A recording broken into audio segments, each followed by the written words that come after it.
Je vous assure que Jésus est le Fils de Dieu. Je fais non, là, t'es dans l'erreur, je fais arrête de dire des conneries. Là, tu commences à me fatiguer, je fais Dieu n'a pas engendré, Dieu ne peut pas engendrer, c'est un péché. Et si tu crois en ça, tu vas en enfer. Reviens à l'islam, tu t'es égaré. Et tu sais ce qu'il me dit? Le gars, il me dit bon, bah, on va pas discuter là-dessus. Il m'a fait si t'as un problème, Dieu t'aime. Mais moi, tu sais, c'est des banalités, ça veut rien dire. Tu vas voir quelqu'un, tu vas lui dire aujourd'hui, Dieu t'aime, Jésus t'aime. Ça veut rien dire. Je sors de prison, j'ai pas de thunes, je suis à la rue, j'ai pas de parents. Ça veut rien dire, Jésus t'aime. Pour moi, je suis comme saint Thomas, il faut que je vois les choses. Donc ça rentre pas dans mon cœur, je suis fermé. Puis à un moment donné, la seule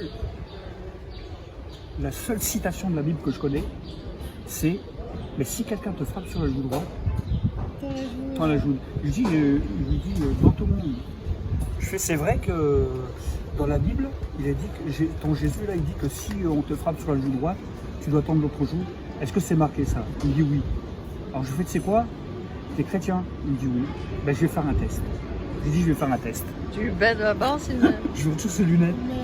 Ah ouais vraiment, j'étais vraiment un. je te promets, hein, j'étais vraiment un violent. Hein. Je retire les lunettes. Et j'allais lui mettre une baffe magistrale. Et au moment où je retirais ses lunettes, moi je suis un gars de la rue. Quand je te dis la rue, moi c'est quoi? C'est à Paris, c'est les putes, c'est la rue, tu deviens vicieux. À 20 ans j'étais déjà vicieux, j'avais tout vécu. Les comment? J'avais vécu les comment? J'avais tout vécu. Donc moi quand il me dit, comment on appelle ça, quand il me dit que Dieu m'aime, ça me fait rigoler. Mais tu sais ce qui m'a fait réfléchir, ce qui m'a fait, en tout cas ce qui m'a arrêté la violence, c'est au moment où je retire les lunettes, je vois dans son regard, lui il a 18 ans, moi j'en ai 20, je vois une pureté que moi j'ai pas. Et ça me déstabilise. Je suis un voyou, hein, pourtant, je suis un voyou. Mais quelque chose, il reflète quelque chose que j'ai pas, une pureté. Et au moment où il me regarde, ça m'a apaisé. Je sais pas ce qui s'est passé. C'est un phénomène surnaturel que moi je peux même pas encore aujourd'hui définir. Je remets ses lunettes, je fais t'as de la chance. Je fais t'as de la chance. C'est quoi? Toi et ton Jésus, tu dégages. Je fais j'ai pas le temps à perdre. Et il me dit je peux te dire quelque chose. Il me dit juste avant de partir, j'aimerais te dire que Dieu t'aime et que si tu as un problème, demande à Jésus-Christ. Je fais allez c'est bon. Et je me barre. Je marche dans les rues de Paris. Je dis ce soir où est-ce que je vais squatter? Je marche. J'arrive, il est 11h du soir. J'arrive, je sais pas où dormir. Et je suis à la place d'Italie. Donc je descends vers la gare d'Austerlitz. J'arrive au Gobelin, je descends les Gobelins. Et là j'arrive à la gare d'Austerlitz et je vois un petit square. Je dis je vais squatter. Ce soir je vais squatter là. Fatigué. Il est 11h30. Je prends ma petite valise, et je squatte. J'ouvre le jardin public. Un calme. Paris, pourtant, à Paris. Mais là, dans ce jardin, mais un calme. J'arrive là, je pose ma valise, et d'un seul coup, tu sais quoi? Un cafard. Mais une angoisse, jamais ça m'arrive. Mais une angoisse, une oppression qui me prend le ventre. Et je me sens à ce moment-là, non seulement angoissé, mais je me sens perdu. Pourquoi perdu? Avant, j'étais un débrouillard. Je veux dire, quand t'as la rue, t'as toujours des... Mais là, je savais, c'était plus dans ma tête, je savais que j'étais perdu. Et je me suis mis à pleurer. Et je me suis dit, mais qu'est-ce que je vais devenir? J'avais plus confiance en moi, plus confiance en les hommes, plus confiance. Et je me suis dit... Toutes tes armes. Ah ouais, et je me suis mis à pleurer comme un gamin. Et je me suis mis à chialer comme un gosse, il fallait que ça sorte. Et là, à 20 ans, je me suis mis à genoux et j'ai commencé à pleurer. Au moment où je me mets à pleurer, je ferme les yeux et je me vois 6 ou 7 heures avant avec le jeune qui me dit, si tu as un problème, demande à Dieu. Et là, dans un sursaut de souffrance, je crie, je dis, j'ai entendu quelqu'un qui m'a dit que tu m'aimais. Si tu m'aimes, montre-moi-les. Je suis perdu. Au moment où je dis ça, où je fais cette prière, j'entends une voix audible. Attends, on est en 79 quoi. J'ai pas fumé, je suis pas Jeanne d'Arc, j'entends une voix audible qui me dit « Saïd », qui ne m'appelle pas mon prénom, « Saïd, j'ai entendu ta prière et je vais t'exaucer ». Ça dépasse ces science-fiction-là. Ça dépasse le raisonnement. Ça, tu ne le vis pas. Je veux dire, soit t'es fou, t'es schizophrène, t'es un malade mental ou t'es un fou, furieux. Mais là, je suis lucide, j'entends une voix. Et quand j'entends cette voix, Dieu, une voix qui me dit « Saïd, je t'aime et je vais te relever », j'ai entendu ta prière, je me retourne, je pensais qu'il y avait quelqu'un qui me faisait une blague. Et je suis apaisé, je reformule ma prière, je dis, si vraiment j'ai entendu, est-ce que je ne pourrais pas entendre une deuxième fois cette voix? Et la même voix, tranquille, là dans ce jardin, qui me dit, pourquoi tu doutes? Tu m'as demandé, je te réponds, j'existe et je te relèverai, Saïd. Incrédule, même si tu vois un miracle, on est tellement incrédule que je reformule ma prière. J'ai entendu 2 fois la voix, j'aimerais encore te demander quelque chose. Si vraiment, comme tu prétends que tu m'aimes, que tu dis, fais quelque chose mais que là, ça soit visible. Mais tu sais quoi? Et il y a quelque chose, au moment où je dis ça, là, je suis tout seul dans ce jardin, il y a quelque chose qui me tombe du ciel, quelque chose de surnaturel qui me visite, de la tête jusqu'aux pieds, comme des frissons, mais comme un courant électrique qui me visite. C'est tellement fort que je tombe par terre. Et là, d'un seul coup, le doute que j'ai dans ma tête s'en va. Et là, ça descend un peu plus loin, ça descend dans mon cœur, et je sais que Dieu existe. Ça ne s'explique pas. Alors pour ceux qui voudraient que j'explique, ça ne s'explique pas, c'est surnaturel. Mais je sais que Dieu existe. Mais je dis, mais alors, si Dieu existe, c'est différent. J'ai toujours rien, je suis à la rue, pas de parents, je suis toujours à la rue. Mais j'ai une paix. Ouais. J'ai une paix. La paix qui surpasse toute intelligence. Une paix qui surpasse toute intelligence humaine. J'ai une paix, je n'arrive même pas à définir. Moi-même, je me pose des questions. Je dis, mais comment se fait-il? Et qu'est-ce qui se passe? Je me sentais, la première fois dans ma vie, je me sentais bien. Et puis, je pose la bonne question à Dieu. Tu as 20 ans. J'ai 20 ans, À 20 ans. 79, j'ai 20 ans. Et là, je me pose la bonne question. Je fais, bon, Dieu, c'est pas possible. Même après cet événement exceptionnel, après cet événement surnaturel, c'est tellement fort que j'arrive pas à y croire. Je dis, mais tu existes, mais c'est pas possible. Je lui fais, mais t'es quel Dieu? T'es le Dieu des chrétiens, t'es le Dieu des musulmans, t'es le Dieu des témoins de Jéhovah, t'es quel Dieu? T'es le Dieu de qui? Et Dieu me répond pas. Dieu me répond pas à ce moment-là. Et Dieu me répond pas. Et tu sais ce que je fais? Je lui pose la bonne question. Je fais, maintenant que je sais que tu existes, je ne sais pas qui tu es, mais tu vois ma situation, conduis-moi. Tu sais, j'ai rien du tout. Je suis à la rue. Oh, je dors.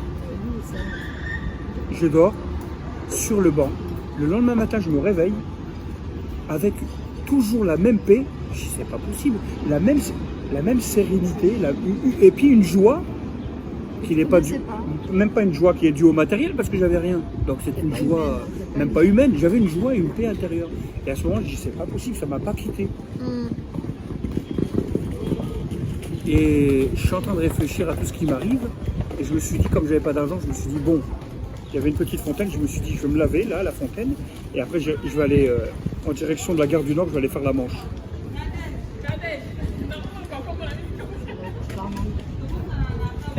Et donc, je prends direction gare du Nord. Et à gare du Nord, je prends le métro. Comme tous les Parisiens, je prends le métro pour aller faire la Manche. Et il y a un farfelu qui me bouscule. Mais à Paris, c'est tout à fait normal. T'as tellement de fous qu'il y a un farfelu qui me bouscule. Et tout en me bousculant, tu sais ce qu'il fait? Il me donne un papier, il me dit, oh, j'en ai pas besoin. Bon, c'est machinalement, je prends le papier, il me le donne dans la main. Je le mets dans ma poche, je me dis, encore un malheureux, encore un fou furieux. Et je mets la main dans ma poche. Et au moment où je prends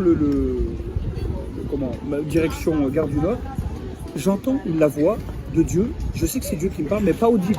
Là, ce coup-ci, c'est intérieur. Qui me dit, prends ce papier, regarde et va à l'adresse indiquée. Je prends le papier, 12 rue du Chemin Vert, métro Bastille, 11e. Ça arrive pas tous les jours, ça. Alors, je veux bien qu'il y a du hasard, mais tu sais quoi? La voix de Dieu, la puissance, le lendemain, tout de suite le lendemain, je fais demi-tour, je dis, je vais aller jusqu'au bout. C'est la première fois de ma vie que je vis un miracle surnaturel. Je frappe, je suis maigre, agressive, je frappe, j'attends, et il y a un gars qui m'ouvre. Et là, aux surprises, Là, je vois un arabe, mais vraiment l'arabe, quoi. Moustache frisée et tout. Hein. Et j'ai 20 ans, lui, il en a 50. Et je dis, bonjour, je fais t'es qui langage de jeu, je fais t'es qui Il me dit, moi, monsieur. Il me dit, jeune homme. Non, il me dit, jeune homme, moi, je suis Pierre Mokhtar. Pierre Mokhtar. Il me dit, je suis pasteur. Je comprends pas. Je dis, vous faites erreur. Ouais. Je fais Pierre Mokhtar, vous êtes arabe? Il me dit, je suis d'Algérie. Je fais, vous êtes de mon pays? Il me dit, oui. Et je comprends pas, pasteur. Il me dit, oui, je suis pasteur parce que Jésus-Christ a changé ma vie. Je fais, vous êtes tous des malades. Je le regarde, je fais, mais... Il ne savait pas que j'avais rencontré le jeune. Je fais, comment?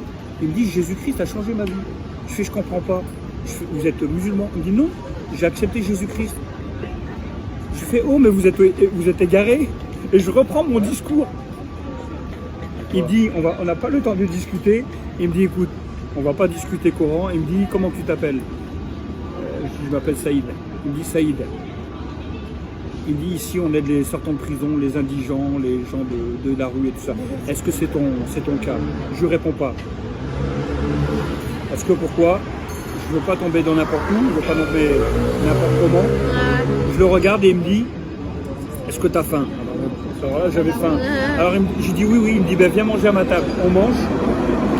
Et pendant que je mange, j'essaie de le calculer. Bon, lui, il a 50 ans, j'en ai 20. Et je réfléchis à tout ce qui m'arrive. Je réfléchis, je dis, après tout, c'est peut-être Dieu qui m'envoie cet homme. Puis je le regarde. Puis à un moment donné, je mange.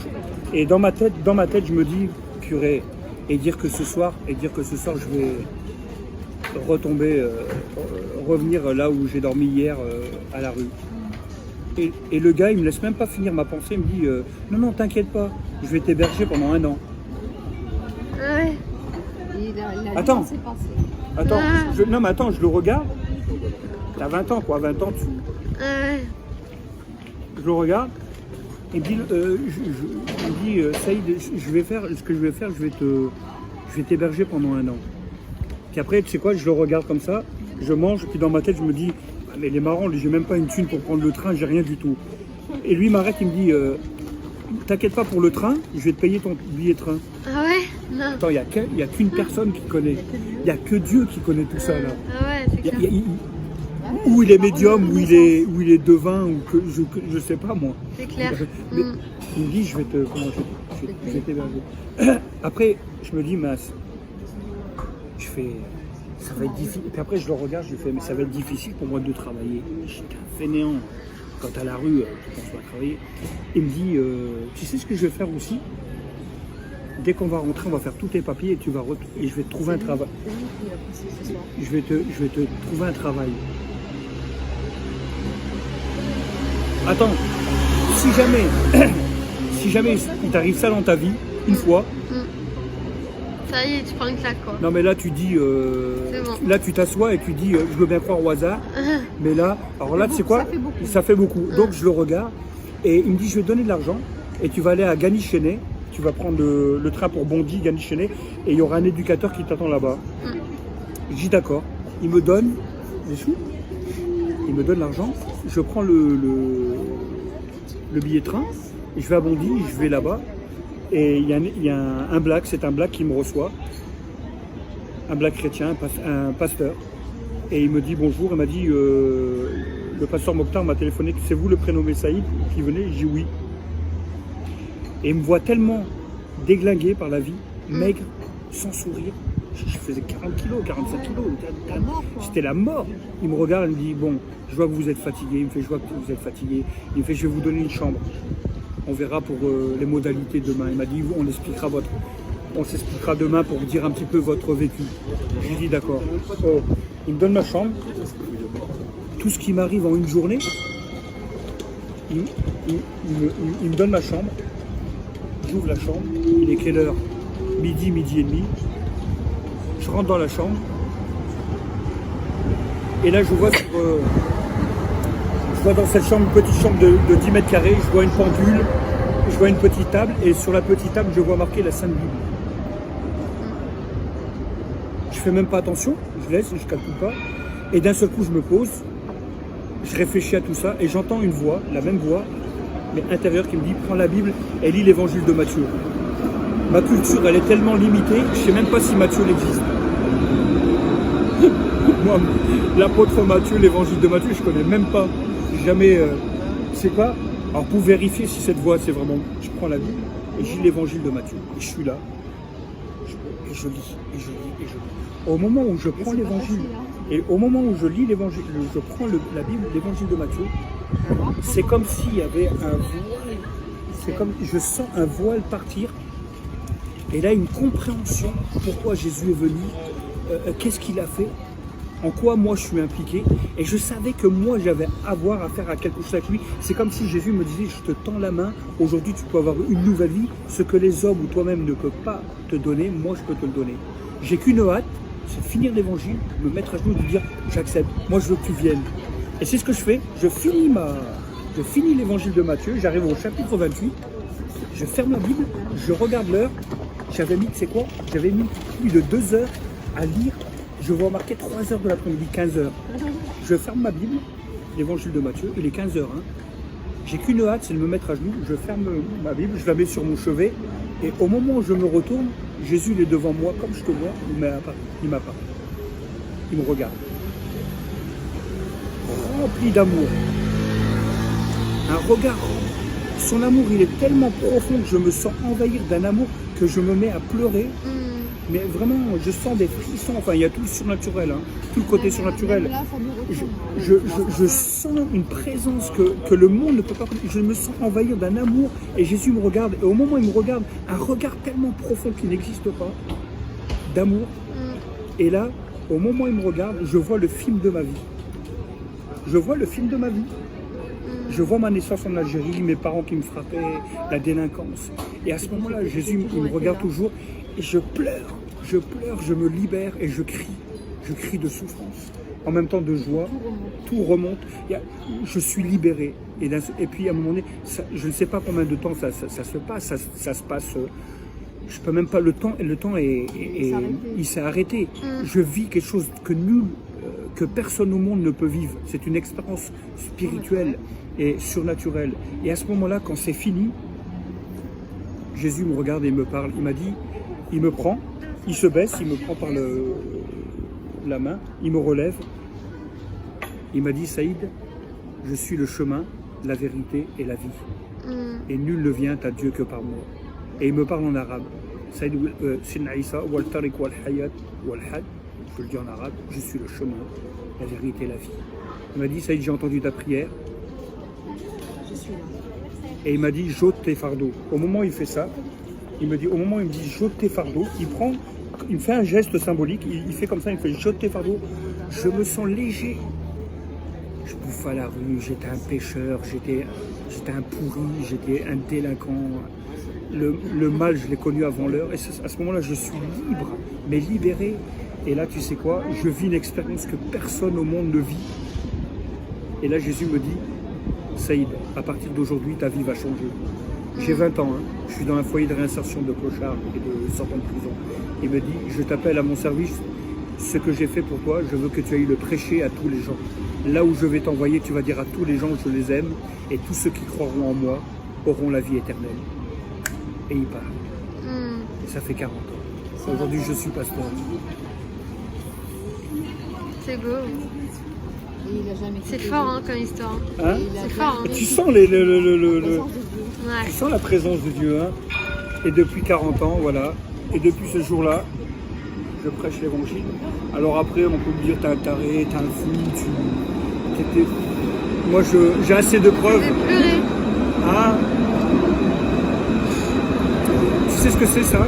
C'est l'action de Dieu. Laisse faire.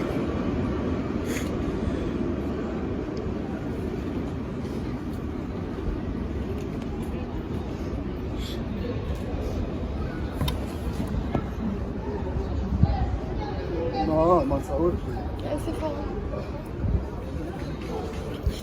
Est-ce que Dieu t'aime?